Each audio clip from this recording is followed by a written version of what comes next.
One of the best mods you can do to any four-wheel drive is a locker, and today we are doing just that. We have a Harrop E-Locker ready to go into the patrol, so let's get into today's episode.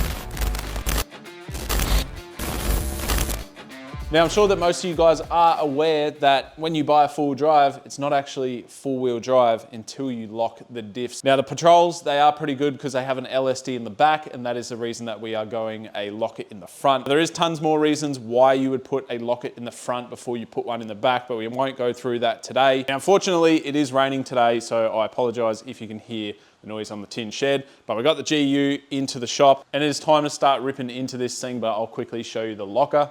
Now, when it comes to lockers, there's multiple different types that you can choose. There's the weldy jobs that your best friend can do with his dad's stick welder at home. There's a E-Locker, there's an air locker, and there's an auto locker.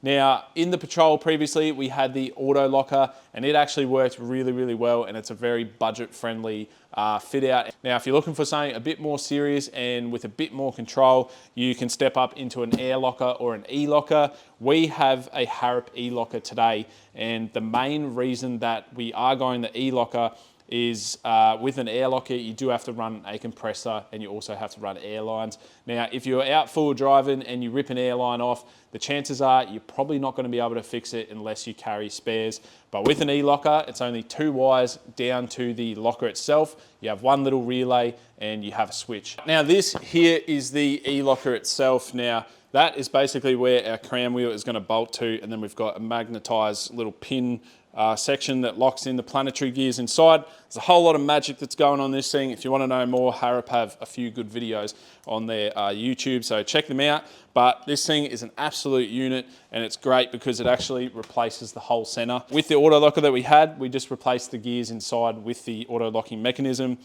This is actually, like I said, the whole center gets changed. What we got to do first is we have to jack this thing up, take the wheels off. We then need to pull the axles out of the diff center so we can remove the diff center, and then we can put our new shiny big boy locker parts in. And this is definitely one of the most exciting parts that are going onto this Patrol, because lockers just transform cars. I never had one until we put the auto one in Cole, and it absolutely just made it an animal off-road. So I'm very excited to get this thing in, chuck it in lock mode, take her out glass house and just have some fun. But anyway, let's get this big dog up in the air, get the wheels off and get things going.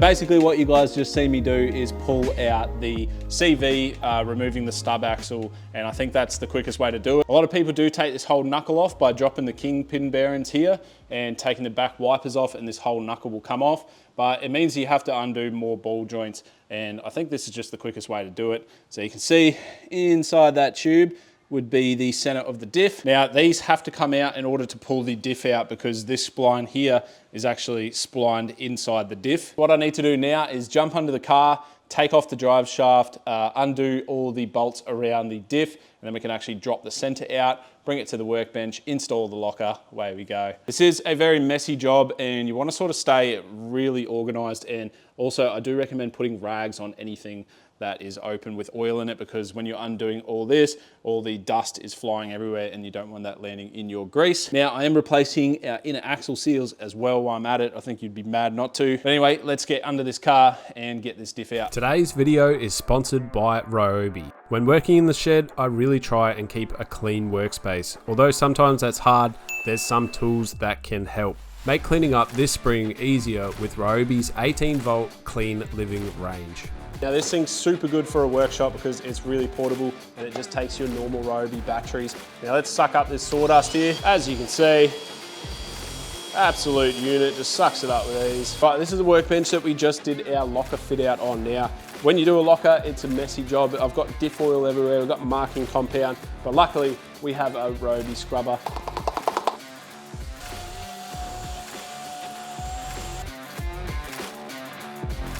Another reason you'd want a portable vacuum cleaner is to vacuum your car while it's still outside. So easy. My advice is to keep your workshop super clean. If you are building cool stuff, clean it up with Ryobi. Right, so under here you can see I've undone all the bolts. I've left 2 easy ones for last. So it's time to whip them out, rip the whole center off. I'm going to support it with the jack because these are quite heavy.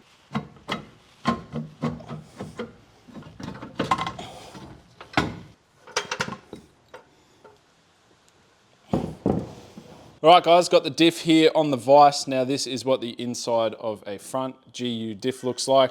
Now these are our carrier bearings that we are replacing. They are adjusted through this nut, so you can set a preload on the bearing. There is a lot of different ways to set up a diff, so I'm gonna do it the way that I am sort of reading about, and hopefully it's gonna be all right. So the first thing I'm gonna do is check the backlash. Now I have to use a dial indicator, which I have over here.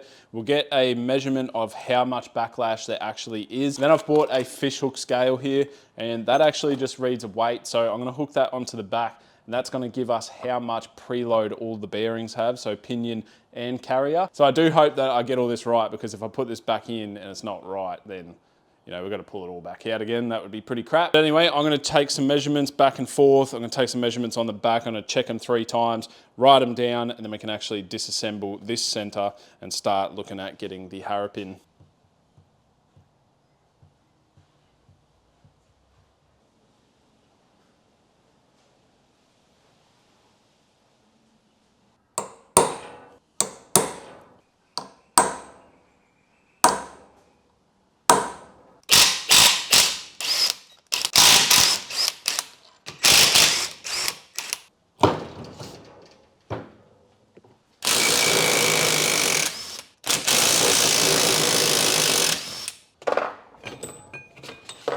All right, you can see we've got the center out of the diff. Now all that's left in there is what's called the pinion gear. I took all my measurements and I wrote them down just on this piece of cardboard here. So you can see that's my preload measurement and that is my backlash. Now I knocked the crown gear off. This is your main drive gear. Now this has to be fitted to the locker and we have to press our bearings on. So what I'm going to do now is I'm going to clean everything up. Then we need to get our bearings pressed onto the new center, put the crown gear onto it as well, tighten everything up, and then we have to look at setting up the new measurements on this diff. Basically, we have destroyed all the factory settings by taking all those collars and stuff out, so we need to fully set this diff back up and make sure it's well within the specs, otherwise this is just gonna make noise and not play game. So I'm gonna get everything cleaned up and then we can look at pressing the bearings on.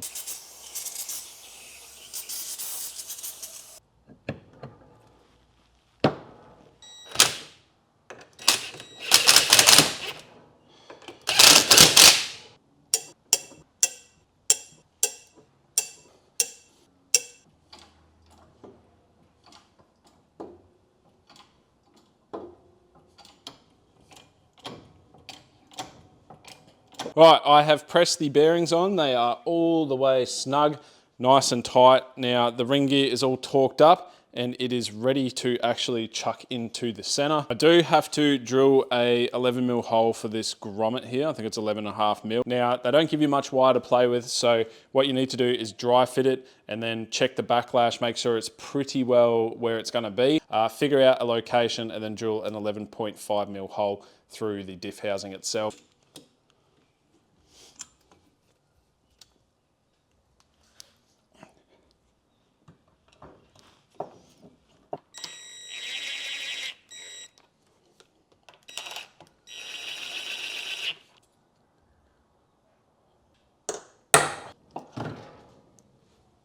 Now I put the diff on the bench so that all the swarf is going to fall to the ground and not up into the pinion bearing. I also have grease on my drill bit just to catch a little bit more, and I've center punched it and we just need to keep this nice and straight. So it's time to drill this. I've got to go from pilot hole to 11.5 and then our grommet will fit in. All right, so there we have it. That is the hole drilled. So we are right to fit this up for the final time. Now I did cut a zip tie on that wire, so I'm gonna zip tie that back up. So it's time to chuck this center into the diff and then start playing with our settings for backlash and preload.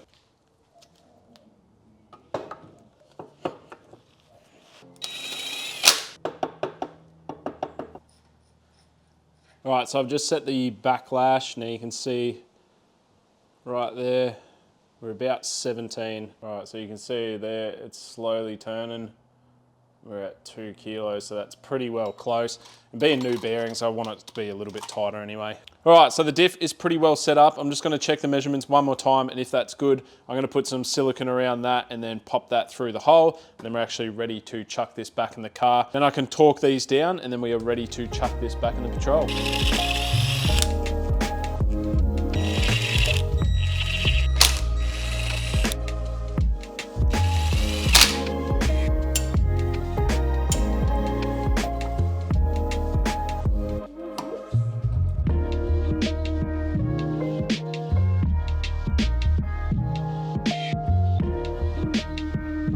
Right guys, the locker is ready to go in the Patrol. I have also put the plug on there, and what I did is I just ran a little bit up to some butt connectors, and you're probably thinking, why put butt connectors in when you've got a plug? If you were to hit a tree or anything like that, and it ripped this plug out and ripped the pins out here, you're only left with a tiny bit of wire. You'd have to pull the whole diff out again just to patch that little thing. So hopefully when I hit something, or if I do, it pulls these 2 butt connectors out. We only have to replace 2 butt connectors and we're away again. You can see here, I also put some bearing stuff on it and spun it around to make sure that the teeth were merging right. And everything seems to be like it's good to go. So it's time to get this back under the car, put it up into the diff housing, which is going to be a mission, and hook everything back up and get some oil in it and all that.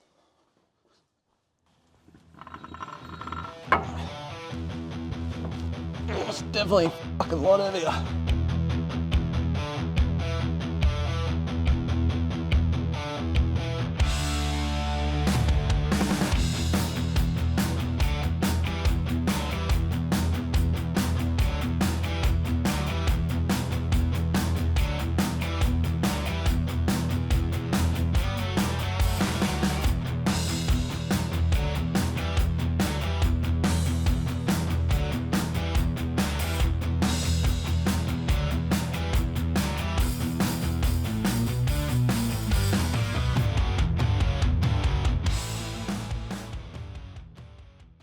It got really late the other night, so I just completely quit. Yesterday was actually Father's Day, so I didn't work at all yesterday. Now, stupid me, left the Patrol halfway out of the shed, so my shed's been completely unlocked for 2 days. It doesn't look like anything stolen, so that's good. Now, where we left off, we have the diff back in, obviously with the locker in it. I have my new inner axle seals in the hubs. And over here, you can see I've got the CVs, and they are all cleaned out of all the old grease because I am actually gonna repack these. I just figured why I'm going in this far, I may as well chuck some new grease in them. So we're gonna repack those. I've also just gone ahead and cleaned up the stub axle a little bit, and that is just so we don't get any grit into the CVs. So I'm pretty sure we are ready to just pack those CVs, get them in the car, get everything back together, and then we can start the wiring process. And fingers crossed that locker's in there right, because I do not want to do this again. So let's get it cracking. I'm gonna grab some of this LMM grease here. I'm gonna repack the CVs, and I'm gonna get them in. And if you guys have never done CVs, just be very careful, especially with a new seal. I always put a little bit of grease on the inside of the seal just to help the shaft slide through, otherwise you will pick up the seal and destroy it. A lot of people don't realize, but that seal there is the only thing stopping diff oil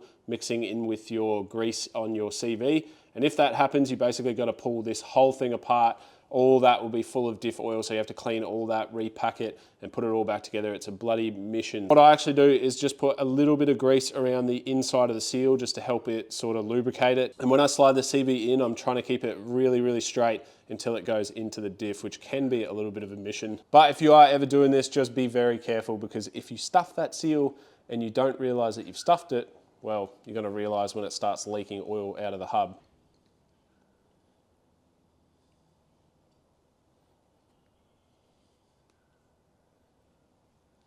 Right, the CV is all greased up. You can see I've packed it in nice and tight. You got to sort of take your time with this, make sure that there's plenty of grease in it. I also like to just put a little bit around the outside and a little bit inside of the actual hub itself. I've also greased the inner lips of those seals, and then on the stub axle, I've gone ahead and put a whole heap of grease on that needle bearing, because that little needle bearing doesn't really get much love. I'm actually going to put a little bit of sealant just around the outside of this, and that is because I don't want any water getting into here when we do water crossings. I don't think you actually have to seal that off with silicone. I just think it's a good idea if you are going to be doing water crossings and all that sort of stuff.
All right, so what I've done here is I've actually just left the automatic hub off at the moment, and that's just so I can adjust the wheel bearing. The ring in here puts preload onto the bearing itself. If it's too loose, back and forth wriggling like this, you'll get a lot of play. If it's too tight, the wheel won't spin. So basically what I'm looking for is a wheel that spins like that and no play when I rock it back and forth. So that bearing is all good to go. So I can actually put the hub on now. You definitely can sort of guess how tight it's going to go and put the hub on, but if it is too loose, then you do have to pull the hub back off with the wheel off anyway. So I think you may as well do it this way. So I'm going to seal this up, chuck the hub back on, and move on to the next side.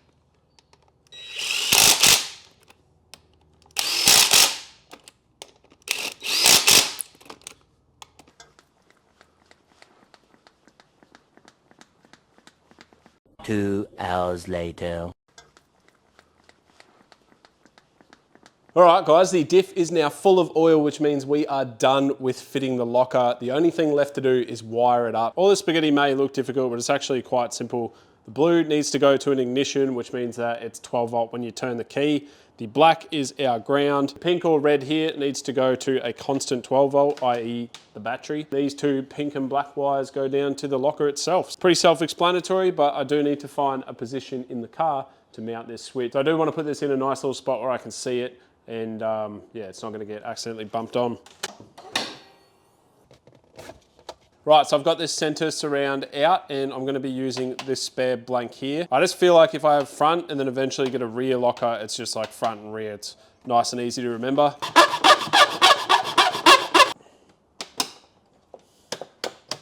It has been a hot minute since I've seen you guys last. Now, I was trying to film as much as I could, but it's really hard to film wiring inside of a car, so I just cut it, and I was just going to show you guys at the end. So you guys obviously know where the switch goes on this panel here, and then basically I've shortened all the wires as per needed, but I've gone round the shifter to our relay that I just screwed through the floor there, and these wires here run out to the firewall, and then we've just got an earth sitting over here. The main wires run out and under the dash and up through a grommet. They come out right about here. Now this battery actually doesn't work, and instead of running the positive all the way over to the other side of the engine bay, we have our red arc charger here. So I just hooked the positive up to the red arc charger, which is just basically hooked up to the battery anyway. Now as for the locker itself, the wires run across the engine bay and then down to the diff. Now this is actually the wires going down to the diff, but we are getting long travel suspension, and I don't know how much wire I'm going to need, so we're just keeping that there, and then once we get the suspension in,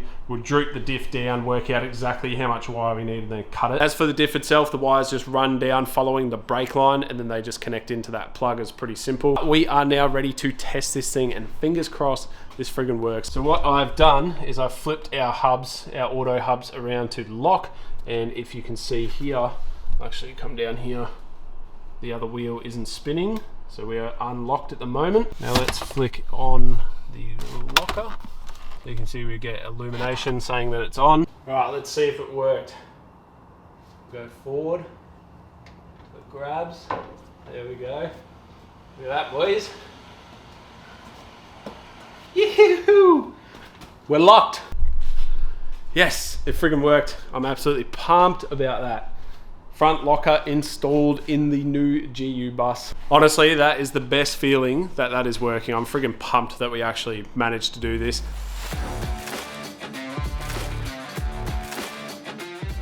Right, so we're out at Glasshouse, and it is time to test out the Harrop E-Locker. So behind me is a little flexi track that without a locker you'd probably struggle on, so we are going to send it up with the locker turned off, then we're going to go up with the locker turned on, and we're going to see a pretty big difference. So let's chuck her in 4 low and get to it.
Right, so there you have it. You can see that the Harrop Locker has definitely transformed this thing off-road. We're going to be able to drive some pretty serious tracks now. Absolutely stoked. There's no noises, which means we probably installed it right, but we'll find out. So guys, that's going to be it for today's episode. I hope you enjoyed it. Massive shout out to Harrop for sending this one out and locking up our vehicle for us. See you on the next one. Bye.